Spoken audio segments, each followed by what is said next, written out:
ভবিষ্যৎকে আধার করে সবাই আজকে নির্ণয় করতে চায়। ভবিষ্যতে সুখ লাভ হবে, ভবিষ্যৎ সুরক্ষিত হবে, এমন নির্ণয় আজ করার প্রয়াস করতে থাকে সবাই। আপনি নিজের জীবনেই দেখুন, আপনার অধিকতর নির্ণয়ের মূলে ভবিষ্যতের চিন্তা থাকে না। আর কেনই বা হবে না? নিজের জীবনকে সহজ ও সুখময় বানিয়ে তোলার প্রচেষ্টা করার অধিকার সবার আছে। কিন্তু ভবিষ্যৎ তো কেউ জানে না, কেবল কল্পনাই করা যেতে পারে। তবে জীবনের সমস্ত গুরুত্বপূর্ণ নির্ণয় কল্পনার উপর নির্ভর করেই আমরা করি। এই নির্ণয় করার কোনো তৃতীয় পথ হতে পারে? বিবেচনা করুন, সমস্ত সুখের আধার ধর্ম, আর সেই ধর্ম মানুষের হৃদয়ে স্থাপিত। অতএব প্রত্যেক নির্ণয়ের পূর্বে স্বয়ং নিজের হৃদয়কে প্রশ্ন অবশ্য করে নিন যে এই নির্ণয় স্বার্থ থেকে জন্মেছে না ধর্ম থেকে। এটুকুই কি যথেষ্ট নয়? ভবিষ্যতের বদলে ধর্মের বিচার করলে কি ভবিষ্যৎ অধিক সুখময় হয়ে উঠবে না? স্বয়ং বিচার করে দেখুন। মানুষ যখন তার অপরাধের দণ্ড ভোগ করে, তখন হতে পারে সেই ন্যায় বিচারে তার মনে কষ্ট হয়। প্রশ্ন ওঠে তার হৃদয়ে যে যখন সে অপরাধ করেছিল তখন সে ভিন্ন ব্যক্তি ছিল, তারপর সে অনেক অনেক অনুতাপ করেছে, নিজেকে এত পরিবর্তন করেছে, তবু সে দণ্ড কেন পাবে? কিন্তু যেখানে আঘাত আছে সেখানে প্রত্যাঘাতও থাকবে। যেমন কর্ম তেমনি ফল। যদি কাউকে স্নেহ দাও তবে সুখ লাভ হবে, যদি কাউকে হত্যা করো তবে মৃত্যুদণ্ড পাবে। যেমন কার্য তেমনি ন্যায় হয়। তবে কি প্রায়শ্চিত্ত বা অনুতাপের কোনো মূল্য নেই? আছে, অবশ্যই মূল্য আছে। প্রায়শ্চিত্ত অনুতাপ মানুষকে অন্তর থেকে বলবান করে তোলে, আসন্ন শাস্তিকে গ্রহণ করার জন্য মানুষকে প্রস্তুত করে। অর্থাৎ প্রায়শ্চিত্ত না করে দণ্ড স্বীকার করার কোনো মূল্য আছে? স্বয়ং বিচার করুন। যখন নিজের কোনো ভালো কাজের বদলে দুঃখ লাভ হয়, অথবা কেউ দুষ্কর্ম করেও সুখ লাভ করে, তখন মন অবশ্যই এটা ভাবতে বসে যে তাহলে ভালো কর্ম করার, ধর্মের পথে চলার তাৎপর্যটা কি? কিন্তু দুরাত্মাকে কি ভোগ করতে হয় সেটাও দেখুন। দুষ্কর্ম যে করে তার হৃদয় সর্বদা চঞ্চল থাকে, ব্যাকুল হতে থাকে। মনে সর্বদা নতুন নতুন সংঘর্ষ উৎপন্ন হয়। অবিশ্বাস তাকে সারা জীবন ছোটাতে থাকে। একে কি সুখ বলে? যে ব্যক্তি ধর্মের পথে চলে, সর্বদা সুকর্মে রত থাকে, সৎ চরিত্র ব্যক্তির হৃদয় সর্বদা শান্ত থাকে। পরিস্থিতি তার জীবনে সুখের পথে বাধা হয়ে দাঁড়ায় না। সমাজে তার সম্মান ও মনের সন্তোষ অক্ষত থাকে সর্বদা। অর্থাৎ ভালো ব্যবহার ভবিষ্যতের সুখের পথ দেখায় না, ভালো ব্যবহার নিজেই সুখ দেয়। অথবা দুর্ব্যবহার ভবিষ্যতে দুঃখের পথ দেখায় না, অধর্ম সেই মুহূর্তে দুঃখকে উৎপন্ন করে। ধর্ম থেকে সুখ পাওয়া যায় না, ধর্মই স্বয়ং সুখ।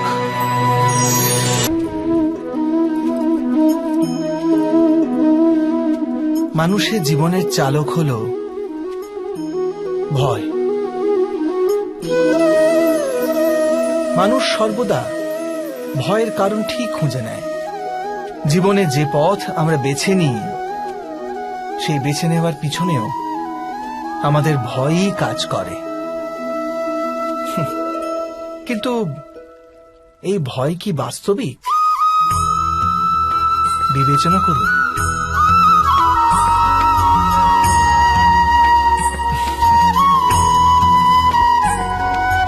ভয়ের অর্থ আগামী সময়ের বিপত্তির কল্পনা। কিন্তু সময়ের প্রভু কে? না আমরা সময়ের প্রভু, আর না আমাদের শত্রু অথবা আমাদের প্রতিস্পর্ধী। সময় তো ঈশ্বরের অধীনে চলে। তাহলে যদি কেউ আপনার ইচ্ছে করে ক্ষতি করার পরিকল্পনা করতে থাকে, তবে কি সে বাস্তবে আপনাকে ক্ষতিগ্রস্ত করতে পারে?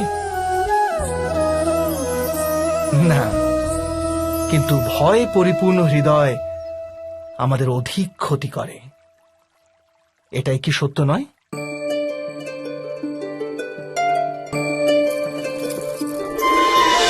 বিপত্তির সময় ভয়ভীত হৃদয় যথার্থ নির্ণয় করে না, অতএব বিপত্তিকে অধিক পীড়াদায়ক বানিয়ে তোলে। কিন্তু বিশ্বাসে পরিপূর্ণ হৃদয় বিপত্তির মুহূর্তকেও সরলভাবে পার করতে পারে। অর্থাৎ যে কারণে মানুষ হৃদয়ে ভয়কে স্থান দিয়ে থাকে, ভয় ঠিক তার বিপরীত কার্য করে। এটাই কি সত্য নয়? স্বয়ং বিচার করুন।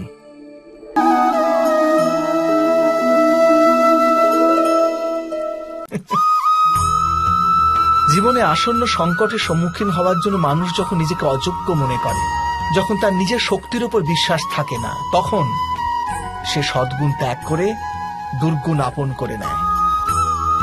সম্ভবত মানুষের জীবনের কলুষ বৃত্তি তখনই জন্ম নেয় যখন তার অন্তরে আত্মবিশ্বাস থাকে না। আত্মবিশ্বাসী শিষ্টের ধারণ করে। এই আত্মবিশ্বাস কাকে বলে?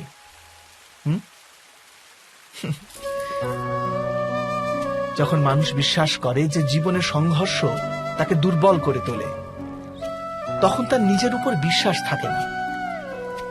সে সংঘর্ষ অতিক্রম করার বদলে সংঘর্ষ থেকে পালিয়ে যাবার উপায় খুঁজতে থাকে। কিন্তু যখন সে বুঝতে পারে যে এই সংঘর্ষ তাকে অধিক শক্তিশালী করে তোলে, ঠিক যেমন ব্যায়াম করলে দেহের শক্তি বৃদ্ধি পায়, তখন প্রত্যেক সংঘর্ষের সাথে তার উৎসাহ বৃদ্ধি পায়। অর্থাৎ আত্মবিশ্বাস আর কিছুই নয়, মনেরই এক স্থিতি, জীবনকে দেখার এক দৃষ্টিকোণ মাত্র। আর দৃষ্টিকোণ তো মানুষের নিজেরই অধীনে থাকে, তাই না? স্বয়ং বিচার করুন।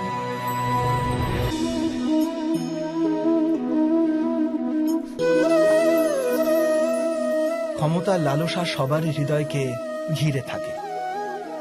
প্রত্যেক ব্যক্তি নিজেরই এক রাজত্ব নির্মাণ করার চেষ্টা অবশ্যই করে। সেই রাষ্ট্র পুরো রাষ্ট্রের মতো অত বৃহৎ হোক অথবা নিজের পরিবারই হোক, সে ক্ষমতা লাভ করার প্রয়াস অবশ্য করে। কিন্তু ক্ষমতার বাস্তবিক রূপ কি আমরা কি কখনো বিবেচনা করেছি? একটি মানুষ যত অধিক ব্যক্তির জীবনকে প্রভাবিত করতে পারে, যত অধিক ব্যক্তির স্বতন্ত্রতার উপর অঙ্কুশ টানতে পারে, ততই অধিক ক্ষমতার অনুভব করে সে। ক্ষমতার প্রকৃত রূপই হল অন্যের জীবনের ওপর স্বয়ংের প্রভাব।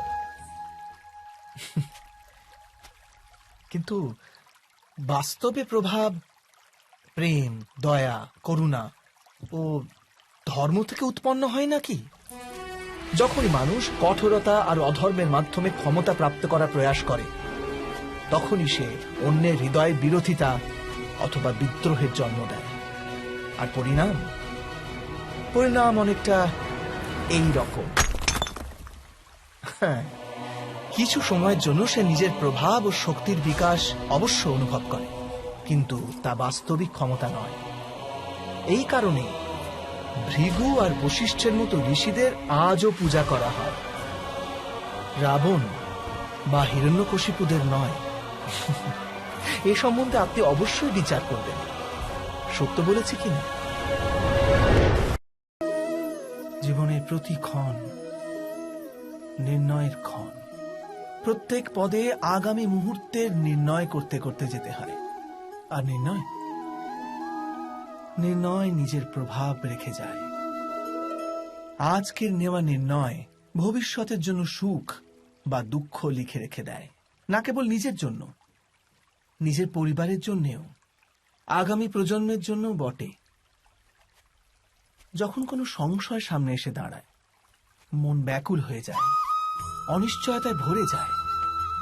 নির্ণয়ের সেই ক্ষণ এক যুদ্ধে পরিণত হয়, আর মন হয়ে ওঠে যুদ্ধভূমি।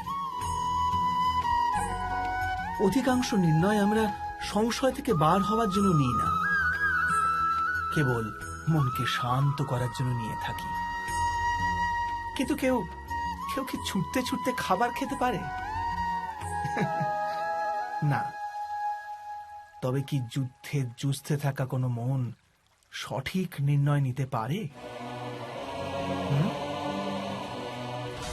বাস্তবে শান্ত মনে যে ব্যক্তি নির্ণয় নেয়, সে নিজের জন্য সুখময় ভবিষ্যৎ নির্মাণ করতে পারে। কিন্তু নিজের মনকে শুধু শান্ত করতেই যদি কেউ কোনো নির্ণয় নেয়, তবে সে ব্যক্তি নিজের জন্য ভবিষ্যতে কাঁটা বৃক্ষ রোপণ করে। স্বয়ং বিচার করে দেখুন।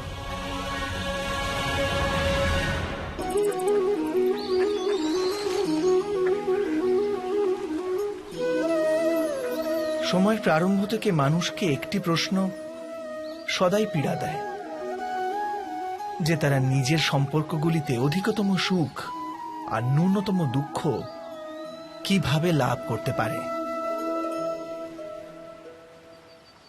আচ্ছা, আপনার সমস্ত সম্পর্ক কি আপনাকে সম্পূর্ণ সন্তোষ দিতে পেরেছে? বিচার করুন। আমাদের জীবন সম্পর্কের উপর দাঁড়িয়ে আছে। এ জীবনের সুরক্ষাও এই সম্পর্কের উপরই টিকে আছে। সেই কারণে আমাদের জীবনের সমস্ত সুখের আধারও এই সম্পর্ক। কিন্তু তবু আমাদের সম্পর্কগুলি থেকেই বেশিরভাগ দুঃখের জন্ম কেন হয়? সর্বদা সংঘর্ষ এই সম্পর্কগুলি থেকেই কেন উৎপন্ন হয়?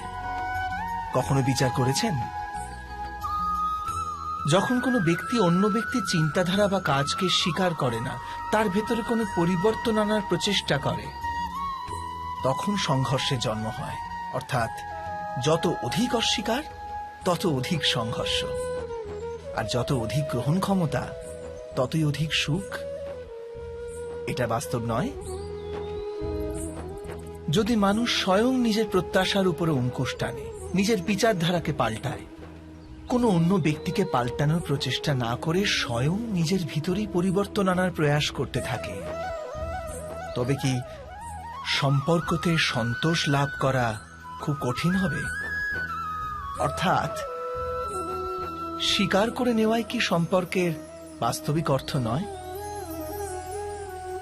স্বয়ং বিচার করুন।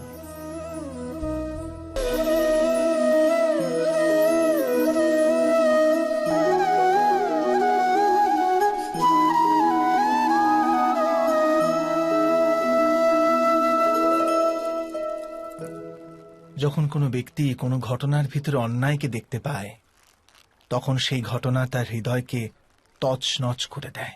সমস্ত জগৎকে সে নিজের শত্রু রূপে জ্ঞান করতে থাকে। অন্যায় বলে মনে হওয়া সেই ঘটনা যত বিরাট হয়, মানুষের হৃদয়ও কিন্তু ততই বিরোধিতা করতে থাকে। সেই ঘটনার পরিপ্রেক্ষিতে সে ন্যায় দাবি করে। আর এটা তো যোগ্য কথা। বাস্তবিক সংসারে যে কোনো রকমের অন্যায় ব্যক্তির আস্থা আর বিশ্বাসের বিনাশ করে। কিন্তু এই ন্যায় কাকে বলে? ন্যায়ের অর্থ কি? অন্যায় যে করেছে সে যদি অনুতপ্ত হয়, আর যার উপর অন্যায় হয়েছে তার মনে যদি আবার বিশ্বাস জাগে সমাজের প্রতি, তাকেই তো ন্যায় বলে। কিন্তু যার হৃদয়ে ধৈর্যের স্থান নেই, সে ন্যায়ের পথ ছেড়ে দ্বন্দ্ব আর প্রতিশোধের পথ বেছে নেয়। হিংসার বদলে প্রতিহিংসার ভাবনা নিয়ে সে এগিয়ে যায়। স্বয়ং যা পীড়া ভোগ করেছে তার চেয়ে অধিক পীড়া অপরকে দেবার প্রয়াস করে। আর এই পথে চলতে গিয়ে অন্যায় যার উপর হয়েছে সেই স্বয়ং অন্যায় করে ফেলে। শীঘ্র সে অপরাধী হয়ে যায়। অর্থাৎ ন্যায় আর প্রতিশোধের মধ্যে খুব ক্ষুদ্র ফারাক থাকে, আর সেই ফারাকের নামই হল ধর্ম। এটা কি সত্য নয়? স্বয়ং বিচার করুন। দুই ব্যক্তি যখন নিকটে আসে তখন তারা একে অপরের জন্য সীমা আর মর্যাদা নির্ধারণ করার চেষ্টা অবশ্যই করে। আমরা যদি সমস্ত সম্পর্কগুলিকে বিচার করে দেখি, এই সমস্ত সম্পর্কের আধার সেই সীমারেখা যা আমরা একে অপরের জন্য নির্মাণ করি। আর যদি অজান্তে সে দ্বিতীয় ব্যক্তি সেই সীমারেখা লঙ্ঘন করে, তাহলে সেই ক্ষণেই আমাদের হৃদয় ক্রোধে ভরে যায়। এই সীমারেখার বাস্তবিক রূপ কি আমরা কি কখনো বিবেচনা করেছি? সীমা বেঁধে দিয়ে আমরা দ্বিতীয় ব্যক্তিকে নির্ণয় করার অনুমতি দিই না, নিজের নির্ণয় সেই ব্যক্তির উপর চাপিয়ে দিই, অর্থাৎ তার স্বতন্ত্রতাকে অস্বীকার করি আমরা। আর যখন স্বতন্ত্রতাকে অস্বীকার করা হয় তখন তার হৃদয় দুঃখে ভরে যায়। আর যখন সে সীমারেখা লঙ্ঘন করে তখন আমাদের হৃদয় ক্রোধে ভরে যায়। এমনটাই হয় নাকি?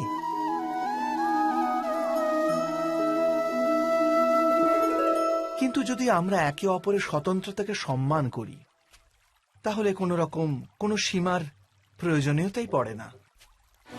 অর্থাৎ যে প্রকারে বোঝাপড়া যে কোনো সম্পর্কের দেহ, ঠিক সেইভাবেই স্বতন্ত্রতা সে সম্পর্কের আত্মা নয় কি? স্বয়ং বিচার করুন।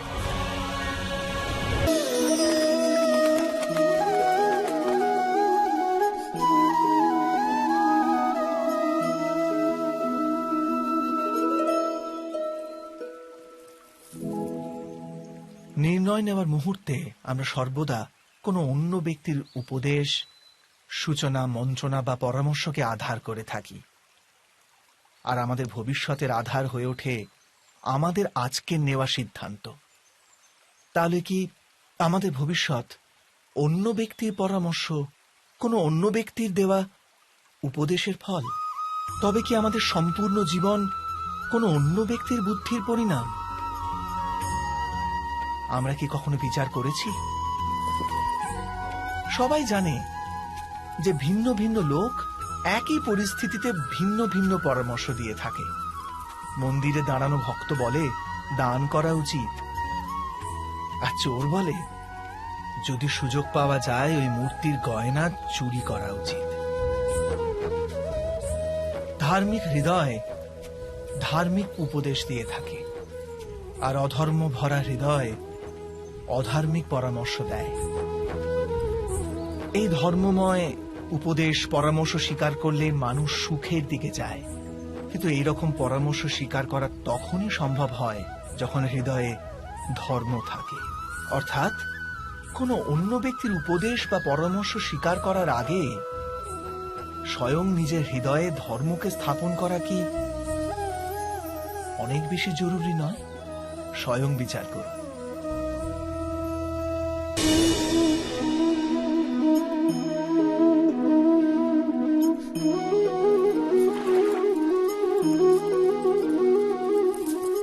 পিতা সর্বদা নিজের সন্তানের সুখেরই কামনা করে, তার ভবিষ্যতের সুখের চিন্তায় মগ্ন থাকে। আর সেই কারণবশতই সদাই নিজের সন্তানের ভবিষ্যতের লক্ষ্য নিজেই নিশ্চিত করার চেষ্টা করতে থাকে। যে পথে পিতা স্বয়ং চলেছে, যে পথের কাঁটা কাঁকড়ের সাথে সে পরিচিত, পথের ছায়া পথের তাপ সে স্বয়ং অনুভব করেছে, সেই পথেই তার পুত্রও চলুক, এই ইচ্ছাই থাকে প্রত্যেক পিতার। নিঃসন্দেহে এ এক উত্তম ভাবনা।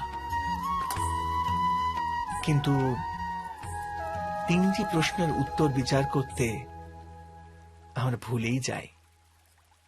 কি সেই প্রশ্ন? প্রথম প্রশ্ন, এই সময়ের সাথে সাথে প্রত্যেক পথের পরিবর্তন হয় নাকি?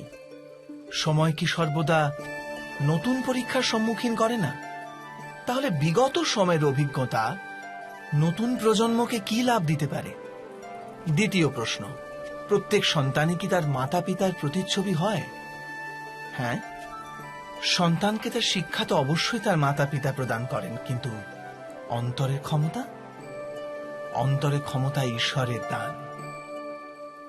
তবে যে পথে চলে পিতা সাফল্য পেয়েছে, এটা কি নিশ্চিত যে সেই পথে চলে তার সন্তানও সাফল্য আর সুখ লাভ করতে পারবে? তৃতীয় প্রশ্ন, জীবনে সংঘর্ষ আর পরীক্ষায় কি লাভ প্রদান করে না? প্রত্যেক নতুন প্রশ্ন কি এক নতুন উত্তরে দ্বার খুলে দেয় না?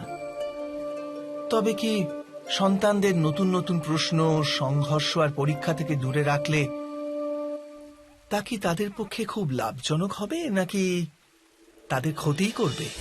অর্থাৎ যেমন ভাবে সন্তানের ভবিষ্যৎ নির্মাণ করার বদলে তার চরিত্রের নির্মাণ করাই শ্রেয়, তেমনি সন্তানের ভবিষ্যতের পথ নির্ধারণ করার বদলে তাদের নতুন নতুন সংঘর্ষের সাথে লড়াই করতে পারার মনোবল আর জ্ঞান প্রদান করা, এটাই কি লাভজনক নয়?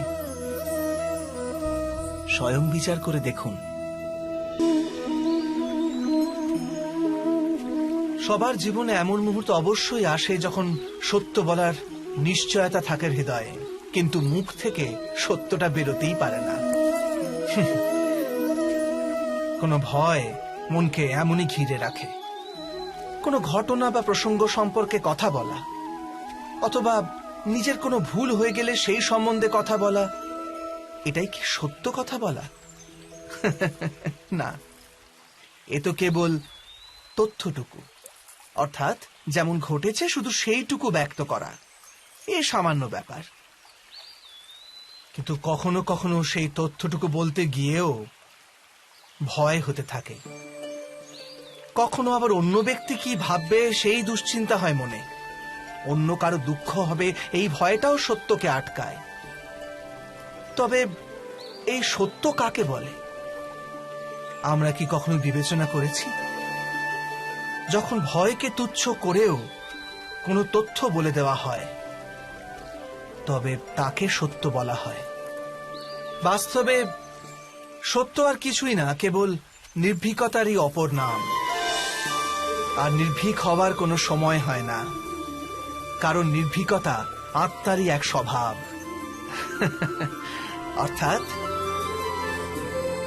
অর্থাৎ জীবনের প্রত্যেকটি ক্ষণই সত্য বলার ক্ষণ নয় কি?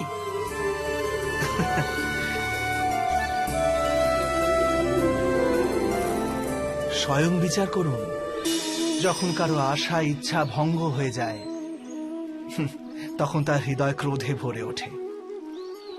যে ব্যক্তিকে সে নিজের অপরাধী মনে করে তাকে দণ্ড দেবার প্রচেষ্টা করে। কিন্তু আমাদের ইচ্ছা বা আশা ভঙ্গ হওয়া সর্বদাই কি কারো অপরাধে হয়? ইচ্ছা অপূর্ণ থাকার তো অনেক কারণ হতে পারে। কিছু ইচ্ছা দৈবের কারণে ভঙ্গ হয়, আর কিছু নিয়তির জন্য। আর কখনো কখনো ইচ্ছার স্বরূপই এমন হয় যে তা কখনো পূর্ণ হতে পারে না। বিনা পরিস্থিতি বিচার করেই কাউকে অপরাধী মেনে নেওয়া ন্যায় নয়। প্রতিশোধ, ন্যায়ের আধার তো দয়া, করুণা, আর প্রতিশোধের আধার ক্রোধ, অহংকার। অর্থাৎ হৃদয়ে করুণা ধারণ না করে কারোর অপরাধের বিচার বিবেচনা করা ও কাউকে দণ্ড দেওয়াটা আরো বড় অন্যায় নয় কি? স্বয়ং বিচার করুন।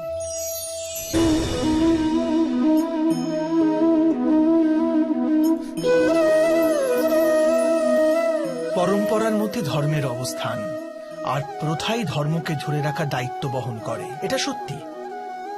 কিন্তু কেবল প্রথাকেই কি ধর্ম বলে? বিবেচনা করুন। সত্য তো এই যে যেমন ভাবে পাষাণের ভেতরে শিল্প থাকে, ঠিক তেমনি প্রথার মধ্যেও ধর্মকে পাওয়া যায়। এই পাথরের মধ্যেও শিল্প আছে। এই পাথরটাই শিল্প নয়। শিল্প ফুটিয়ে তোলার জন্য পাথরকে ভাঙতে হয়, অনাবশ্যক অংশগুলিকে কেটে বাদ দিতে হয়। ঠিক সেইভাবেই প্রথার মধ্যে ধর্মকে খুঁজে বার করতে হয়। যেমন ভাবে ইন্দ্র পূজার প্রথা ত্যাগ করে গোবর্ধন পূজার ধর্ম আরম্ভ না যদি হতো, যাদবেরাও তাদের মুক্তির পথ খুঁজে পেত না। অর্থাৎ প্রথা পালনে যে বেশি গোঁড়ামি করে, ধর্ম থেকে সে বঞ্চিত হয়ে যায়। আর পরম্পরার অন্ধ অনুকরণ যে করে সেও প্রকৃত ধর্মপরায়ণ হতে পারে না। কথায় আছে, হংস সর্বদা নির্ঘির পার্থক্য করতে পারে। দুধে জল মেশানো থাকলেও কেবল দুধটুকুই গ্রহণ করে। তবে কি যথার্থ ধর্মজ্ঞান পেতে হলে হৃদয়ে জ্ঞান থেকে প্রসূত বিবেক থাকা আবশ্যক নয়? আর সেই বিবেক না থাকলে যাকে আমরা ধর্ম বলে মনে করছি তা আসলে প্রকৃত ধর্মই নয়। এমনও তো হতে পারে। স্বয়ং বিচার করে দেখুন।